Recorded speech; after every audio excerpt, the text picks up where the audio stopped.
Hi guys, we're going to make a New Year's wish tree. And this is going to be a New Year's craft for an activity. I call this a New Year's wish tree, but it's also for New Year's resolutions, and I like to say New Year's goals. So I purchased a little tree, and I got mine at the dollar store. It was actually a little Halloween tree. It's black and orange, and I spray painted mine. And I just used a metallic finish paint, and it's a fast drying one. This one is a silver, but you could use gold too, and it's by Rust-Oleum. I did 2 coats and I let it dry an hour in between. Next, I took different colors of construction paper and cut out leaves and used a paper hole puncher to punch a hole in, and I hung a piece of yarn through that, and this is to hang on the tree.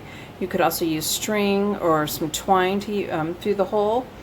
And then you just lay the leaves out in front of the tree along with some Sharpies for people that come in to write their New Year's resolution, goal, or their wish for other people, and to hang it on the tree.